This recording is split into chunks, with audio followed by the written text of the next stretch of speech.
사람인 존 파이퍼 목사님은 열방을 향해 가라라는 자신의 책에서 선교의 목적에 대해서 이렇게 말하고 있습니다. 선교의 목적은 예배다. 예배가 없기 때문에 선교를 하는 것이다. 다시 한번 읽어드리겠습니다. 선교의 목적은 예배다. 예배가 없기 때문에 선교를 하는 것이다. 즉 선교라는 것은 예배가 없는 곳에 예배를 세우는 것이라는 겁니다. 모든 민족이 하나님을 예배하게 될 것을 기대하면서 우리는 선교한다는 것이죠. 뿐만 아니라 기독교 교리를 잘 요약해 놓은 소요리 문답의 제일 첫 번째 질문이 뭐냐면 사람의 제일 되는 목적이 무엇인가? 라는 질문입니다. 이 질문에 대한 답은 하나님을 영화롭게 하고 또 영원토록 즐거워하는 것이라고 가르치고 있습니다. 결국은 사람의 제일 되는 목적 역시 하나님의 영광을 위한 삶, 하나님을 예배하는 삶이라는 것을 잘 보여주고 있는 대목입니다. 요한복음 4장 23절을 보면 예수님께서 이렇게 말씀하시는 장면이 나옵니다. 아버지께 참되게 예배하는 자들은 영과 진리로 예배할 때가 오나니 곧 이때라. 아버지께서는 자기에게 이렇게 예배하는 자들을 찾으시느니라.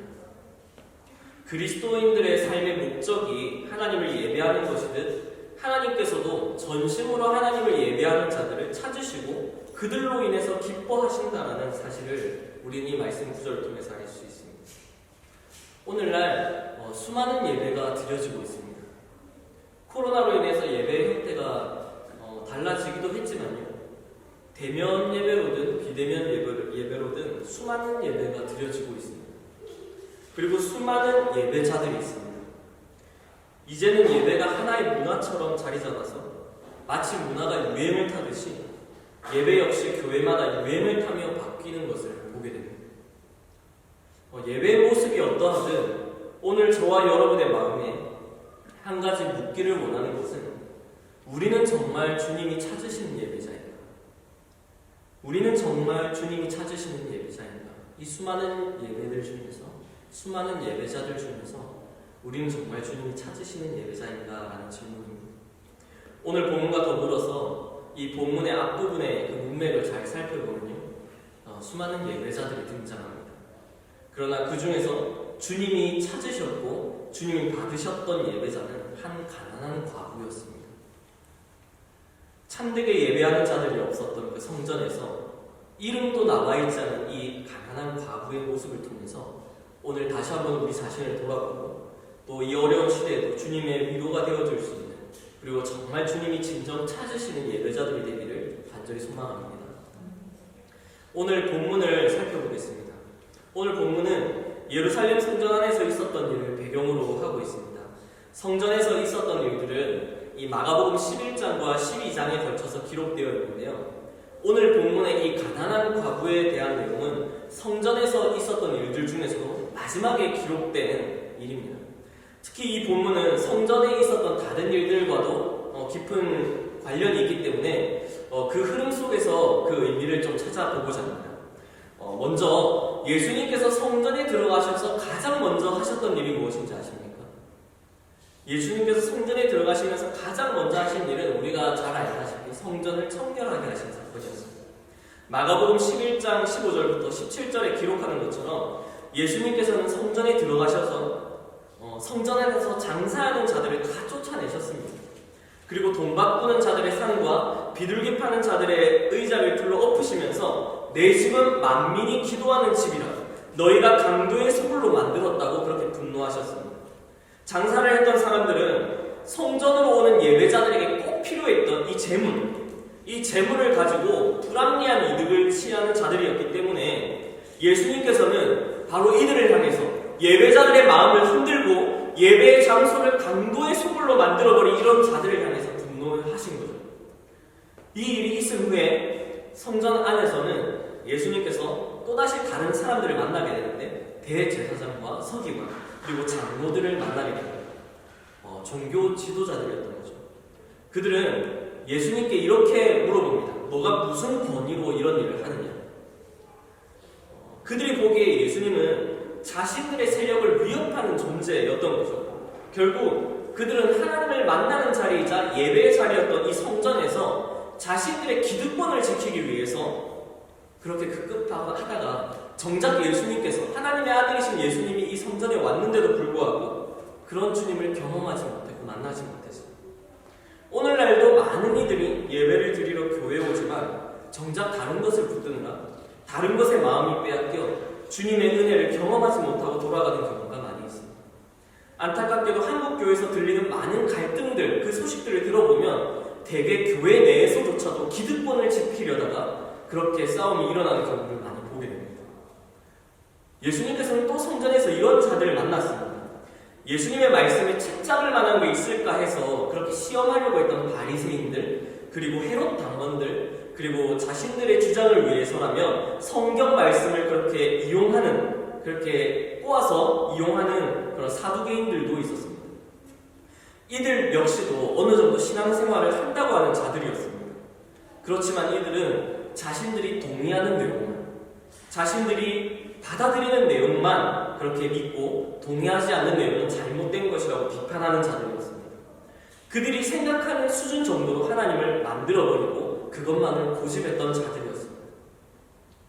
이들은 듣고 싶은 것만 들었기 때문에 결국 죄인을 위해서 이 땅에 오신 예수님을 이해하지 못했고 또 그 주님을 만나지 못했던 것이죠. 진리의 말씀 앞에 죄인인 우리들의 마음은 불편할 수밖에 없을 것입니다.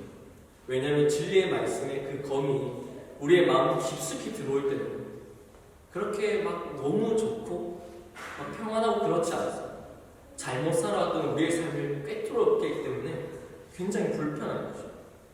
그것은 당연한 것이지만 자신이 동의하는 설교에만 무릎을 꿇었고 그들은 동의하지 않는 설교에는 돌을 던지는 그런 행동을 했던 것이죠. 우리 역시도 이와 같은 삶을 살 때가 참 많다는 것을 솔직한 마음으로 고백합니다. 또 예수님은 회당의 높은 자리를 원하고 외식으로 길게 기도했던 서기관들 역시도 만났습니다. 이들은 열심을 다해서 하나님을 믿는 척은 했지만 뒤에서는 불의한 행동을 하는 위선적인 사람들이었습니다. 저를 포함해서 많은 그리스도인들이 이런 신앙생활을 하는 것을 보게 됩니다. 자, 정리해보면요, 예수님께서 지금 성전에서 만났던 사람들은 어떤 사람들입니까? 예배를 드리면서도 날마다 주의 전에 나오면서도 정작 주님이 아닌 전혀 다른 것들을 붙드는 자들이었던 것이죠. 대제사장도, 서기관도, 장로들도, 바리새인도, 헤롯 당원들도, 사두개인도, 어쩌면 하나님에 대해서 얼마나 많이 얘기할 수 있을 것 같은 사람들이죠.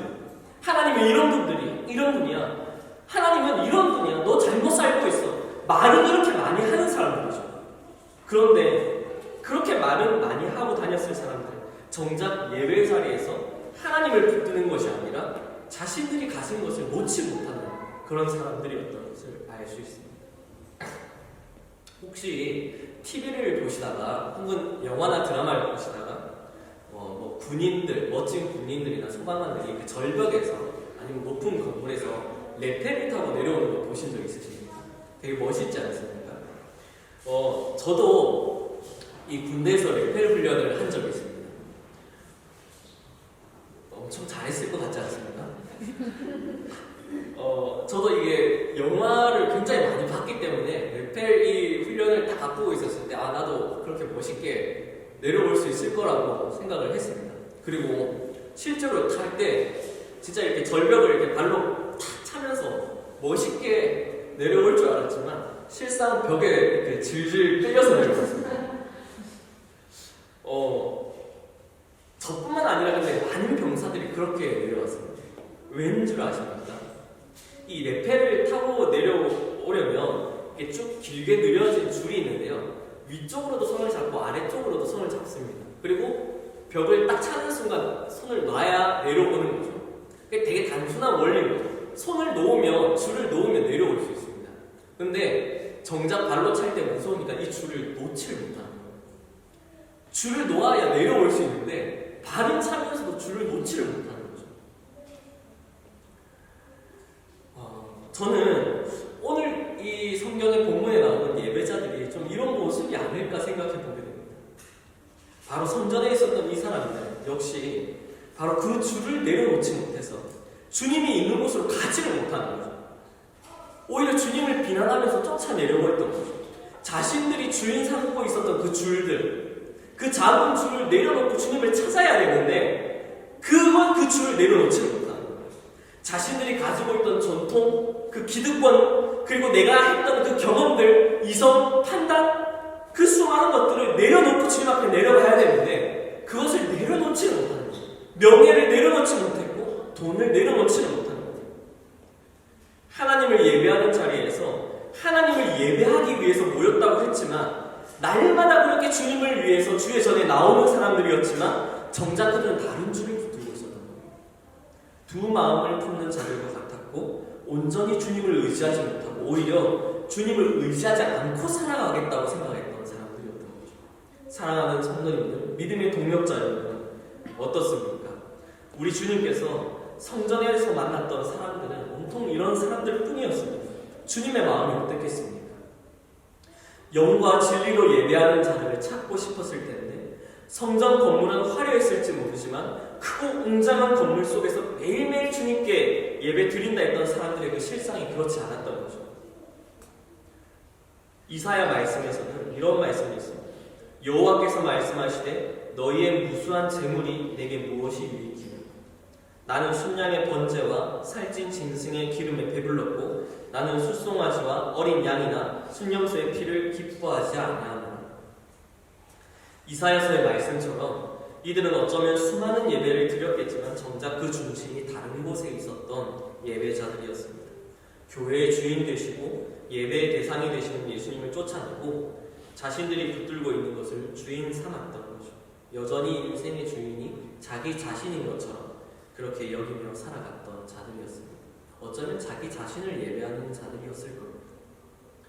현대인들의 직업이 다양해지고요. 공공서비스와 관련된 특정 직업들, 그래서 주중이나 주말 할 것 없이 일해야 되는 경우가 많이 생깁니다. 자연스럽게 주일 성수에 대한 문제에 부딪히게 되고 어려움을 겪게 됩니다. 그리고 이를 놓고 상담하시는 성도님들이 참 많습니다. 주일 예배에 함께하고 싶은 그 간절한 마음이 정말 느껴지고요.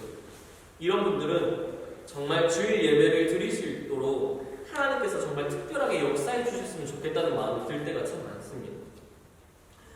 이처럼 주일 성수 얘기를 하면 주일 예배에 나올 수 있느냐 나올 수 없느냐를 가지고 우리가 많이 생각을 하게 되는데요. 오늘 말씀을 놓고 한번 생각을 해보기를 원합니다. 정작 매주일 예배 자리에 나오지만 한 번의 예배도 빠짐없이 매주일마다 화요일마다 예배에 나오지만 하나님을 예배하지 못하고 있다. 세상 근심에 사로잡혀서 전혀 하나님의 은혜를 경험하지 못한 채 그렇게 돌아가고 있다면 우리가 그것을 주일 성수했다고 자신 있게 얘기할 수 있겠습니까? 사람들을 향한 판단과 교회를 향한 판단으로 그렇게 주일을 보내고 있다면 우리가 그것을 주일 성수했다고 말할 수 있겠습니까? 우리는 어떠한 예배자들입니까?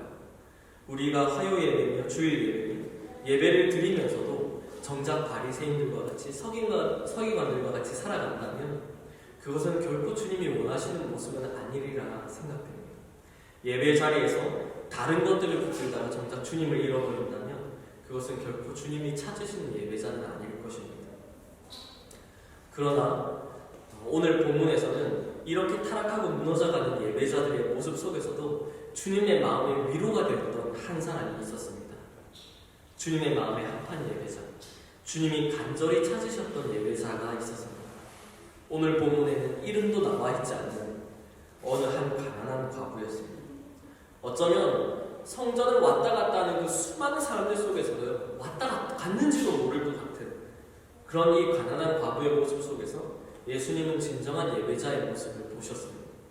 본문 41절과 42절을 우리 함께 읽어보도록 하겠습니다. 41절과 42절입니다.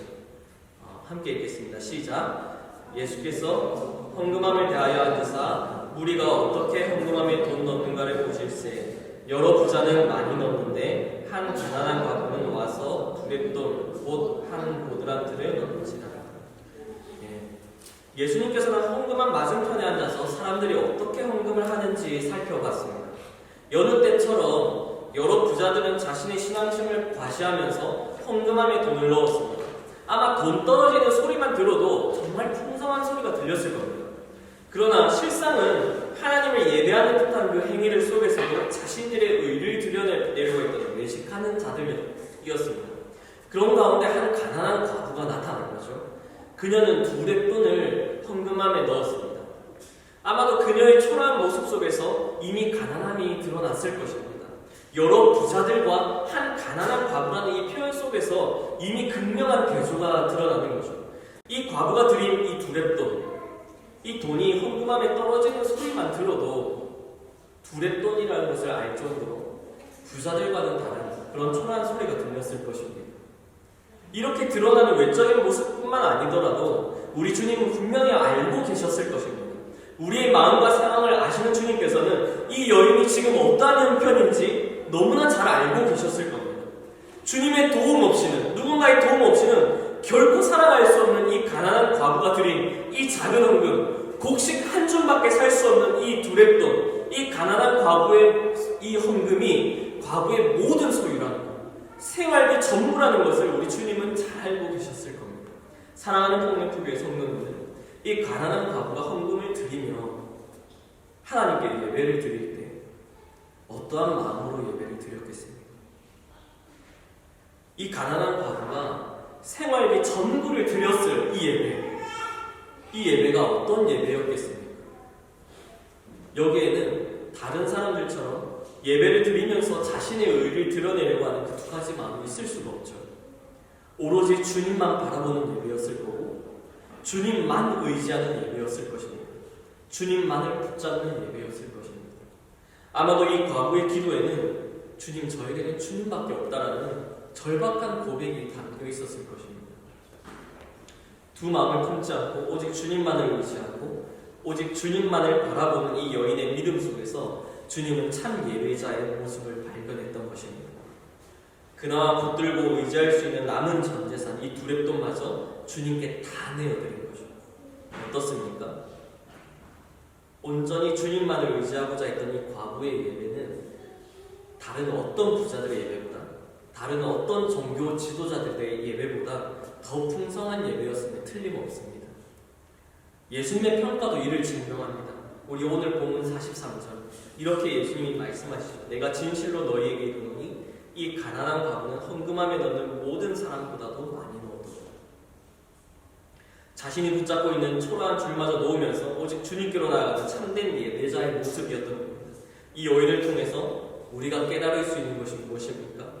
예배는 결국 주님만을 의지하겠다는 우리의 신앙 고백이라는 것입니다. 우리가 왜 예배의 자리로 나옵니까? 돈이 필요하면 예배 시간에 그냥 돈을 벌면 낫지 않겠습니까? 뭔가 문제가 생기면 예배 시간에 그 문제를 해결하기 위해서 여기저기 다니면서 이 사람 저 사람 만나면서 해결하는 게 낫죠. 그런데 우리가 왜 예배를 드리는 거죠?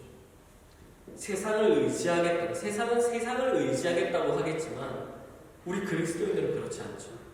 우리 주님만을 의지하겠다는 신앙의 고백인 거죠. 우리에게 다시 회복되어야 하는 것이 바로 이러한 가난한 마음이라고 생각합니다. 오늘날 많은 그리스도인들이 기도하지 않는다고 합니다. 왜 기도하지 않는다고 하시는 줄 아십니까? 이 이유에 대해서 제가 들은 적이 있었는데 정말 뼈를 때리는 말이었어요. 그리스도인들이 왜 기도하지 않는가? 바빠서? 그대로 응답되지 않아서? 그것이 아니었습니다. 제일 많은 이유가 굳이 기도하지 않아도 살만해서, 굳이 기도하지 않아도 어떻게 하다 보니 해결이 되고 그냥 살만하다는 거죠. 이것은 결코 주님이 원하시는 모습이 아닐 것입니다. 주님은 주님만을 간절히 붙드는 예배자를 기뻐하시고요, 그 예배를 받으신다고 믿습니다. 오늘날 저와 여러분이 다시 회복되어야 되는 것이 바로 주님만을 의지하는 이 가난한 마음, 주님만을 붙드는 이 절박한 마음이 아닐까 생각합니다. 이러한 시대에 더욱더 생각나는 한 목사님이 있습니다. 바로 자신의 2 아들을 죽였던 살인자를 양아들로 삼고 그렇게 신앙을 지키다가 순교하셨던 손양원 목사님입니다.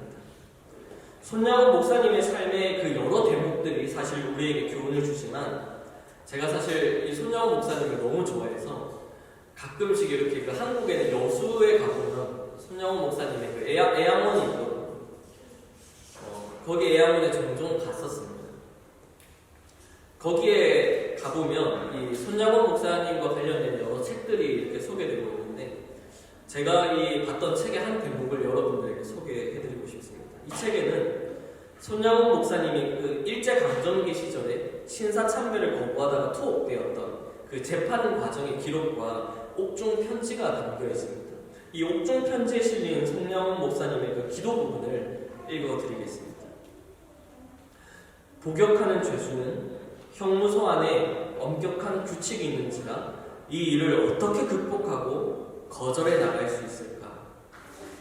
형무소 안에는 더 심한 악형이 이제 본격적으로 시작될 텐데 이를 어떻게 이겨낼 수 있을까? 주님, 저도 인간입니다. 주님, 저도 인간입니다. 어떤 악형에 부딪힐지라도 싸워 이길 수 있는 힘을 주소서. 주를 위해 받는 아픔은 주를 위해 사는 자가 피하지 못할 일이오니 내 몸에 3대밖에 안 되는 피는 주님을 위해 쏟겠습니다. 내 몸에 200개의 뼈가 주를 위해 다 부서진다면 제가 할 일을 다 한 것입니다. 모든 근심 걱정은 저의 알바가 아니오니 다만 주님 이끄시는 대로 따르겠습니다. 주님 힘과 영능을 주시옵소서. 어떻습니까? 손양원 목사님은 날 때부터 순교자가 아니었죠. 날 때부터 용기 있는 사람이 아니었습니다. 날 때부터 강인한 자가 아니었던 겁니다. 이 기도에서 보는 것처럼 앞으로 다가올 그 고문이 너무 두려워서 벌벌 떨던 한 사람이었어요. 주님, 저도 인간이라고. 주님, 저도 인간이라고. 그렇게 두려워하면서 그렇게 주님 앞에 기도했던 연약한 한 인간이었습니다. 그가 붙들 수 있는 것은 오직 주님밖에 없었습니다. 오직 주님 한 분만 붙들었기 때문에 오히려 그 고난 속에서도 믿음을 지킬 수 있을 거라 믿습니다. 다른 것을 의지하지 않고 오직 주님 한 분 붙들고 주님만을 예배했기 때문에 그 어두운 시대에서도 손양원 목사님은 신실한 예배자로 살 수 있었다고 생각합니다. 사랑하는 성도님들, 저는 다시 한번 저와 여러분이 주님만을 바라보는 신실한 예배자들이 되었으면 좋겠습니다. 성전에 있었던 그 많은 사람들처럼 자신의 기득권, 그리고 명예, 그리고 내가 내 안에 뿌리 깊게 내려있는 그 이성과 판단들, 가치관들, 그런 것들을 놓지 못하고 붙들고 있다가 마땅히 예배의 대상이 되신 주님을 잃어버리는 일이 없었으면 좋겠습니다. 가난한 과부가 드렸던 이 두랩돈, 그렇지만 자신의 전부였던 이 전부를 내어드리고 온전히 주님을 붙들었던 이 과부처럼 우리의 예배는 온전히 주님만을 붙드는 예배가 되었으면 좋겠습니다. 이제 말씀을 맺으려고 합니다. 주님은 오늘도 우리가 주님만을 붙들고 이 자리에 예배자로 서기를 원한다고 생각합니다. 주님은 그렇게 자신만을 의지하는 신실한 예배자를 찾으신다고 저는 믿습니다. 어두웠던 시대, 정말 어두웠던 아합의 시대에도 엘리야를 세우시고 바알에게 무릎 꿇지 않았던 7,000명의 예배자들을 주님은 세우셨습니다. 사사들의 시대에도 어두웠던 암흑기 포로 시대에도 주님은 예배하는 신실한 그 예배자들을 세우셨고 그렇게 그들의 예배를 받으셨습니다. 주님께서는 그러한 예배자들로 인해서 기뻐하셨고 그들을 사용하셨던 거죠. 입만 살았지, 그렇게 겉만 살았지, 속은 무너질 대로 무너진 그 타락한 성전 속에서도 말없이 신실하게 그렇게 예배했던 그 가난한 과부처럼요. 오늘날 너무나도 어려운 시대, 믿음을 지키기 어려운 이 시대 속에서도 주님은 신실한 예배자들을 세우실 것이고 그들의 예배를 받으실 거라 믿습니다. 오늘 이 시간 저와 여러분이 바로 그렇게 주님만을 붙들며 예배하는 신실한 예배자들이 되기를 축복합니다.